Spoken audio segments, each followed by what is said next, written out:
నా క్రయధనముకై రుధిరము కార్చితివి, ఫలవంతములైన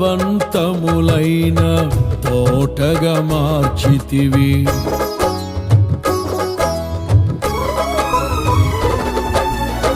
నా క్రయధనముకై రుధిరము కార్చితివి, ఫలవంతములైన తోటగా మార్చితివి. ఫలితము కొరకైన శోధన కలిగినను ప్రతిఫలముగా నాకు ఘనతను నియమించి, ఆశ్చర్యకరమైన ఆదరణ కలిగిల్చి, అన్ని వేళలయందు ఆశ్రయమైనావు. ఎంతగా కీర్తించిన నీ రుణమే నే తీర్చగలనా? ఇదే కదా నీలో పరవశం.